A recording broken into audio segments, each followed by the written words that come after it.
नमस्कार मेरी YouTube family, हमशिका voice में आप लोगों का स्वागत है।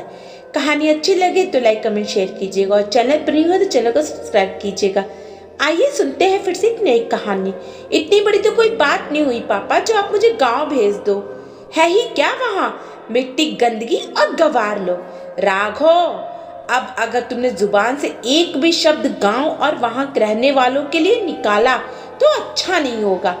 अब तक शांति से बात करते नवीन ने गुस्से से तिल मिलाते हुए कहा, राघव याद है ना, कल तुम्हारे दादू गांव से आ रहे हैं और अब वो तुम्हारे साथ ही रहेंगे। अपने मोबाइल में नजरें गड़ाए हुए राघव ने जवाब दिया, तुम्हें उनके साथ रूम शेयर करना है, जगह बना लो। व्हाट? देखो मम्मा, पहले ही बोल रहा हूँ, मैं दादू के साथ रूम शेयर नहीं कर सकता। What about my privacy? Naveen और चारू ने एक दूसरे की तरफ देखा। राघव को पूरी उम्मीद थी कि पापा ना सही मम्मा तो उसका पक्ष लेंगी। ठीक है, तो तुम हॉल में सो जाया करना। वैसे भी पापा पहले की तरह कुछ दिन के लिए नहीं बल्कि हमेशा के लिए आ रहे हैं। चारू की बात सुन राघव को गुस्सा तो बहुत तेज आया, लेकिन जानता था कि उसकी एक नहीं चलने वाली। बस पैर पटकता हुआ वहां से चला गया। नवीन अपने माता पिता के इकलौती संतान है। नवीन के पिता कैलाश मेहनतकश किसान थे, जिन्होंने जी तोड़ मेहनत करके नवीन को पढ़ाया। कैलाश अपने बचपन में पढ़ाई में होशियार थे और आगे पढ़ना चाहते थे, लेकिन आर्थिक हालातों के चलते ज्यादा नहीं पढ़ सके। उनके जीवन का एक ही लक्ष्य था, अपने बेटे नवीन को उच्च शिक्षित बनाना। नवीन ने भी अपने पिता का सपना साकार करने के लिए पूरी मेहनत की और उसी का नतीजा है कि आज नवीन मुंबई में मल्टीनेशनल कंपनी में उच्च पद पर है। नवीन की शादी कैलाश ने अपने दूर के रिश्तेदार की पढ़ी लिखी बेटी चारू से की। चारू एक ऐसी लड़की जिसमें आधुनिकता और संस्कार दोनों का समावेश है। नवीन के माता पिता अब तक गांव में ही रहते थे। नवीन और चारू ने बहुत बार कहा, मुंबई आने पर वे दोनों नहीं मानते थे, कहते थे हमारा मन गांव में ही लगता है। नवीन साल में एक दो बार गांव जाता।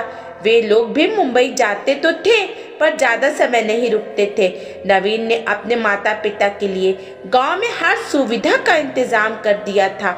कोई दिन नहीं जाता था जब वो और चारू वीडियो कॉल पर उनसे बात ना करते हों। एक बेटे के जो फर्ज होते हैं उन्हें नवीन बखूबी निभा रहा था। पिछले महीने नवीन की माँ रात को जो सोई तो सुबह उठी ही नहीं। नवीन चारू पहली फ्लाइट से गांव पहुंचे। पत्थर बने कैलाश बेटे का स्नेहिल स्पर्श पा फूट फूट कर रो पड़े। पिता का छोटे बच्चों की तरह अपनी बाहों में भर नवीन ने कलेजे से लगा लिया। एक उम्र में इंसान खुद को कमजोर महसूस करने लगता है। अगर संतान लायक हो तो बुढ़ापे की लाठी बन सहारा देता है, नहीं तो उम्र का ये पड़ाव काटना मुश्किल हो जाता है। नवीन, तेरी माँ चली गई, कपकपाती आवाज में इतना ही बोल अपनी पत्नी के पार्थिव शरीर की ओर देखने लगे। गहरे सदमे में थे। यूं तो जीवन साथी का किसी भी उम्र में जाना कष्टकारी होता है, लेकिन बीतते वक्त के साथ लगाव बहुत गहरा होता जाता है। शायद इसलिए साथी से अलग होने की पीड़ा भी असहनीय होती है। बेटे का स्पर्श पिता को समझाने के लिए पर्याप्त था। नवीन सब संभाल लेगा। 13वीं के बाद जब सभी मेहमान विदा हो गए तब चारू ने अपने ससुर कैलाश जी को समझाया, पापा अब तक तो आप दोनों थे इसलिए हम निश्चिंत थे, लेकिन अब आप अकेले यहाँ कैसे रहेंगे? कैलाश जी कुर्सी पर खामोश बैठे रहे। चारू ने उनके सामने घुटनों पर बैठ धीरे से उनके झुर्रीदार हाथ थाम लिए। एक अनकहा वादा, एक अबोला आश्वासन, मैंने सब इंतजाम कर दिया है, आप हमारे साथ चल रहे हैं, नवीन ने निर्णय सुनाते हुए कहा और चारू ने उनके हाथों को और मजबूती से थाम लिया। कैलाश अब भी सिर झुकाए बैठे थे। विचारों का मंथन चल रहा था। सालों से जिस जीवन संगनी पर निर्भर थे उसका अचानक चला जाना, खुद की तबीयत का ठीक नहीं रहना, नई जगह में सामंजस्य का डर, अपने गांव को छोड़ने की पीड़ा और उन सबसे परे बच्चों की परवाह और प्यार, कुछ समझ नहीं आ रहा था। थोड़ी देर कुछ सोचते रहे, फिर चारू के सिर पर हाथ रखकर बोले, ठीक है, लेकिन अभी तुम दोनों जाओ, मैं अगले महीने आ जाऊंगा। बहुत काम है यहाँ, जमीन ठेके पर देनी होगी और भी बहुत कुछ समेटना होगा। नवीन चारू वापस आ गए। वे पिता की मनोदशा समझते थे, लेकिन 17 साल का राघव नहीं समझता था। नवीन ने कुछ साल पहले 2 BHK फ्लैट खरीदा था। मुंबई जैसे शहर में इतना बड़ा फ्लैट भी खासा महंगा पड़ता है। फ्लैट बहुत बड़ा नहीं होता है, इसलिए राघव से दादू के साथ रूम शेयर करने के लिए कहा गया था। राघव को लग रहा था कि दादू के आने से उसकी प्राइवेसी में खलल पड़ेगी। ऐसा नहीं था कि राघव को अपने दादाजी से लगाव नहीं था। इससे पहले जब भी वो गांव जाता या कैलाश मुंबई आते तो दोनों के आपसी में खूब बनती थी, लेकिन अब मामला कुछ और ही था। दादू मेहमान नहीं, परमानेंट मेंबर के तौर पर घर में रहने वाले थे। ऊपर से टीनेज राघव कमन समझौते के लिए तैयार न था। अगले दिन कैलाश आ तो गया, लेकिन अब उनके मन में अब भी एक संकोच था। अब मुझे बच्चों के घर में रहना है। चारू ने उनका सामान राघव के कमरे में लगा दिया। राघव मन ही मन दादू के आने से नाखुश था, मगर मम्मी पापा के सामने कुछ कहने की हिम्मत नहीं करता था। जानता था कि नवीन अपने पिता को कितना प्यार करता है। कैलाश जी ने नई जीवन शैली से दोस्ती करनी शुरू कर दी। इस उम्र में बदलाव को स्वीकार करना आसान नहीं होता है, लेकिन वो कोशिश कर रहे थे। इतने बरसों की अपनी बोलचाल और आदतों को पूरी तरह नहीं बदला जा सकता था। ये बात नवीन और चारू तो समझते थे, लेकिन राघव के हिसाब से दादाजी उनकी सोसाइटी में अनफिट थे। चारू कैलाश जी का पूरा ध्यान रखती थी। समय पर परहेज का खाना, दवाई, शाम को अपने साथ ही घुमाना, सोसाइटी के पार्क में ले जाती, जहाँ कैलाश की कुछ हमउम्र लोगों से दोस्ती होने लगी। वो सुबह को अपने इन दोस्तों के साथ योगा करते और शाम को सैर के बाद कुछ वक्त मंदिर में बिताते। शुरू में उन्हें लिफ्ट में अकेले जाते घबराहट होती। चारू ने उन्हें अच्छी तरह समझाया और अकेले जाने के लिए मोटिवेट किया। पापा आप जाइए, मैं यही लिफ्ट के बाहर खड़ी हूँ, कोई परेशानी आने पर आप मुझे कॉल कर देना। कैलाश पहली बार स्कूल जाते बच्चे की तरह घबरा रहे थे। जैसे ही लिफ्ट से बाहर निकले, सामने नवीन खड़ा था। कैलाश के चेहरे की खुशी और आत्मविश्वास देख गले लग गए। पापा आज तो आपके लिए हलवा बनना लाजमी है। सच्ची? तू मुझे हलवा खाने देगा? बिल्कुल पापा, लेकिन ज्यादा नहीं। कैलाश अब संतुष्ट थे। उनके मन का संशय लगभग खत्म हो गया था। राघव के व्यवहार को अच्छी तरह समझते थे, बस उसका बचपना मान अनदेखा कर देते। राघव हर वक्त चिड़चिड़ा रहता। वो अपने दादाजी को घर में स्वीकार कर नहीं पा रहा था, या शायद करना नहीं चाहता था। उस दिन संडे था। नवीन और चारू को किसी के यहाँ लंच पर जाना था। जाने से पहले चारू ने कैलाश और राघव के लिए खाना बना करके रख दिया था। राघव, हम लंच के लिए जा रहे हैं। तुम्हारे और दादू का खाना मैंने बना दिया है। दादू 2 बजे खाना खाते हैं। माइक्रोवेव में गर्म करके उन्हें खाना खिला देना। दवाई लेनी होती है पापा को। ठीक है मम्मा, राघव ने लापरवाही से जवाब दिया और मोबाइल में व्यस्त हो गया। कैलाश गीता का पाठ कर रहे थे और राघव अपने दोस्तों के साथ ऑनलाइन गेम खेल रहा था। आज बिना किसी रोक टोक के खेलते हुए उसे वक्त का होश ही नहीं था। 2 बजे के करीब कैलाश को भूख लगी। उठकर देखा तो राघव हेडफोन लगाए मोबाइल में बिजी था। इतना बिजी कि उसके दादू की आवाज तक नहीं सुनाई दी। कैलाश वापस अपने बिस्तर पर जा लेटे।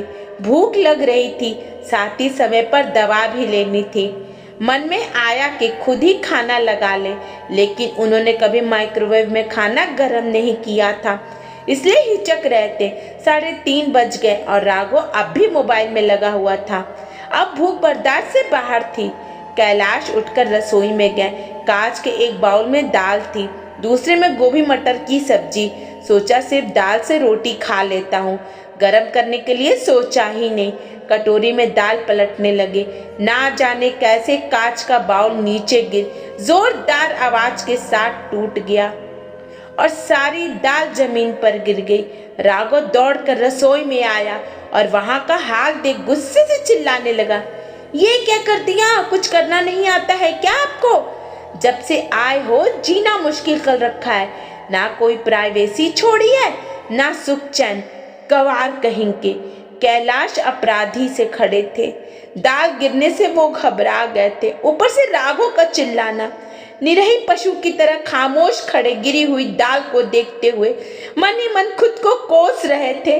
उधर राघव को इतने दिनों से मन में पल रही फ्रस्ट्रेशन बाहर निकल गई थी। उसके चेहरे पर अपने इस व्यवहार के लिए जरा शिकन नहीं थी।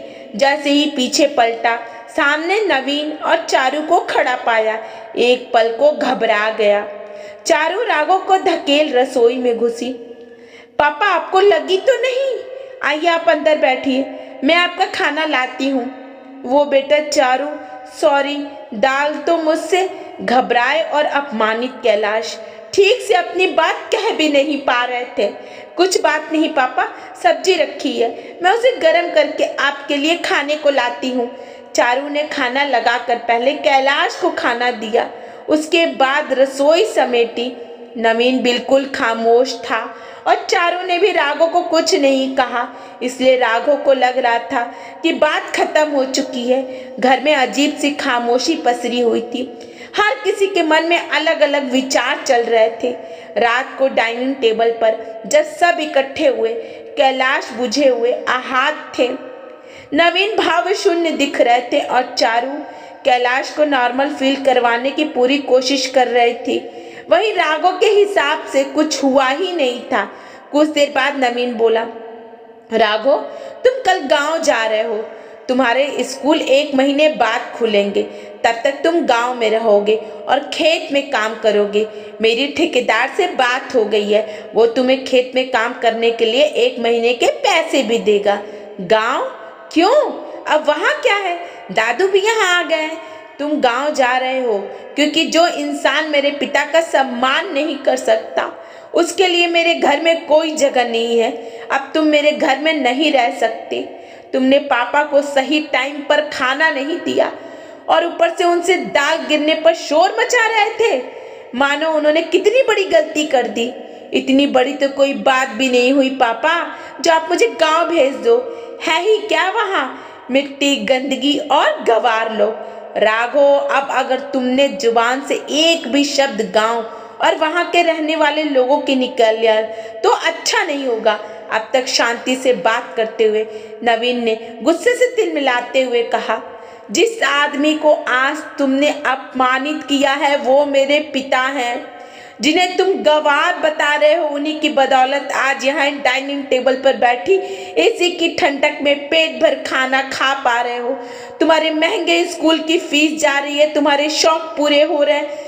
बस कर नवीन, बच्चा है, हो गई गलती, जाने दे बेटा। जाने दूं? नहीं पापा, अब इतना छोटा नहीं रहा है ये। रही बात गलती की, तो इसे अपनी गलती लगी कहाँ रही है? इसके हिसाब से इसने कुछ गलत किया ही नहीं है। परिवार के सबसे बड़े सदस्य पर चिल्लाकर, मेरे पापा से ऊंची आवाज में बात करके, उन्हें गवार कह करके भी इसने कोई गलती नहीं की। राघव, जिन्हें तुमने आज गवार कहा है ना, उनके पैरों की धूल भी नहीं हो तुम। मैंने देखा है अपने पापा को मेहनत करते, एक एक पैसा जोड़ मुझे पढ़ाते हुए। कोल्हू के बैल की तरह लगे रहते थे पापा, सिर्फ एक ही धुन थी कि मेरा बेटा पढ़ ले। आज वही बेटा अपने पिता का अपमान बर्दाश्त कर लेगा? ये तुमने सोच भी कैसे लिया?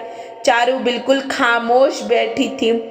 उसके हाव से साफ पता चल रहा था कि नवीन से सहमत है। शायद वो फैसला दोनों ने मिलकर ही लिया था। ये घर मैंने बनाया है, लेकिन इसकी नींव का पत्थर मेरे पापा हैं। राघव, उम्र के इस पड़ाव पर ही संतान की जरूरत होती है। आज तुम उनसे ऊंची आवाज में बात कर रहे हो तो कल हमें घर से ही निकाल दोगे। खाना खाकर पैकिंग कर लेना, मैंने ट्रेन की टिकट करवा दिया है। दोस्तों, आपको कहानी कैसी लगी? अगर अच्छी लगी तो लाइक, कमेंट, शेयर कीजिएगा और चैनल पर नहीं है तो चैनल को सब्सक्राइब कीजिएगा। धन्यवाद।